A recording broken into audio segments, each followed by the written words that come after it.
అనకాపల్లి జిల్లా వి మాడుగుల మండలంలోని శంకరం పంచాయతీలోని అసంపూర్తిగా నిలిచిపోయిన రోడ్లను తక్షణమే పూర్తి చేయాలని గిరిజనులు జలదీక్ష చేపట్టారు. తాడివలస, గొప్పూరు, రాయిపాలెం, రాజంపేట, వెలగలపాడు, కొత్తవలస, మామిడిపాలెం గిరిజన గ్రామాలకు రోడ్లు సౌకర్యం కల్పించి కొత్తవలస, తాడివలస, మామిడిపాలెం గెడ్డలపై బ్రిడ్జీలను నిర్మించాలని 7 గ్రామాలకు చెందిన గిరిజనులు శుక్రవారం తాడివలస గెడ్డలో జలదీక్ష చేపట్టారు.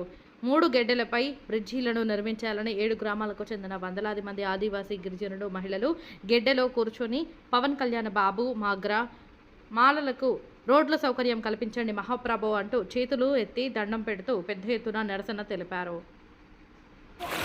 అనకాపల్లి జిల్లాలోని శంకరం పంచాయతీలో తాడివలస గెడ్డలోని అదేవిధంగా కొత్త వలస గెడ్డ, మామిడిపాలెం గెడ్డలు ఏదైతే ఉన్నాయో ఆ గెడ్డల మీద బ్రిడ్జీలు కట్టి ఇక్కడ ఉన్నటువంటి 7 గ్రామాలకి రోడ్డు సౌకర్యం కల్పించాలని చెప్పేసి ఈ 7 గ్రామాలు గిరిజనులు తాడివలస గెడ్డలోకి వచ్చి పవన్ కళ్యాణ్ గారు మీకు దండం అని చెప్పేసి గెడ్డలో దిగి జలదీక్ష అటువంటిది ఈరోజు చేయడం జరుగుతూ ఉంది.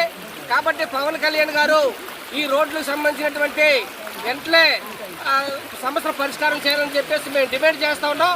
రెండవది ప్రధానంగా చూస్తే గత ఎన్నికల ముందు 9.20 కోట్ల రూపాయలతోనే ఈ రోడ్లన్నీ ఏఐఐపి సంస్థలటువంటి నిధులతోనే రోడ్లంటువంటి మంజూరు చేసి పనులు ప్రారంభించినటువంటి పనులు ఈ రోజుకి పూర్తి అవ్వలేదు.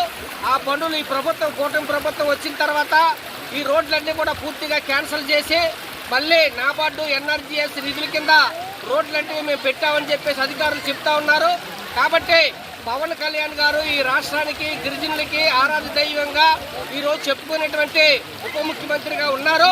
కాబట్టి మీరు వెంటనే ఈ గిరిజన గ్రామాలని నాబార్డు నిధుల కింద, ఎన్ఆర్ఈజీ నిధుల కింద మీ చేతుల్లో ఉంది. కాబట్టి 11 కోట్ల రూపాయలంటే పెద్ద సమస్య కాదు. కాబట్టి 11 కోట్ల రూపాయలతో రిజిస్ట్రేషన్ వేసామని చెప్పి చెప్తా ఉన్నారు. వెంటనే ఈ రోడ్లకి నిధులంటువంటి మంజూరు చేసి వెంటనే ఈ రోడ్లంటువంటి పూర్తి చేసి అక్కడ మామిడిపాలెం, ఇక్కడ ఉన్నటువంటి కొత్త వలస, ఇక్కడ ఉన్నటువంటి తాడివలస గ్రామాలకు సంబంధించినటువంటి గ్రామాల గెడ్డలు ఏదైతే ఉన్నాయో గెడ్డలు పూర్తి చేయండి అని చెప్పేసి మేము కోరుతా ఉన్నాం. ఎందుకనంటే గతంలో కొత్త వలస గెడ్డలోని ఒక ఆయన గెడ్డ దాటిపోయి 108 రాలేక గెడ్డ అవుతున్న మా ప్రాణాలు కాపాడండి అని చెప్పేసి చనిపోయినటువంటి సందర్భం ఉంది. ఇదే గెడ్డలో గర్భిణీ స్త్రీ ఇక్కడ డెలివరీ అయిపోయినటువంటి పరిస్థితి ఉంది. కాబట్టి ఇక్కడ 108 కానీ 104 కానీ ఇక్కడ రేషన్ సరుకులు తెచ్చుకునే దానికి ముసలోళ్ళకి కానీ చిన్నపిల్లలకు కానీ ఈరోజు వైద్య సౌకర్యం కానీ విద్య సౌకర్యం కానీ పూర్తిగా వెనకబడిపోయింది. ఉన్నటువంటి కాలినడక కూడా పూర్తిగా వర్షాలకి కొట్టుకుపోయింది. కాబట్టి మీరు వెంటనే పట్టించుకొని ఈ గ్రామాలని రోడ్డు సౌకర్యం కల్పించకపోతే రానున్న రోజుల్లోని గిరిజనులు పెద్ద ఎత్తున నిరసనలు, ఆందోళన అటువంటి కొనసాగుతాయి. కాబట్టి మీ ప్రభుత్వాన్ని నమ్ముకొని ప్రజలు ఓట్లేశారు. కాబట్టి దీన్ని గుర్తుపెట్టుకొని, దీన్ని అర్థం చేసుకొని వెంటనే ఈ గ్రామాలకి రోడ్ల సౌకర్యం కల్పించాలని చెప్పేసి మేము డిమాండ్ చేస్తూ ఉన్నాం.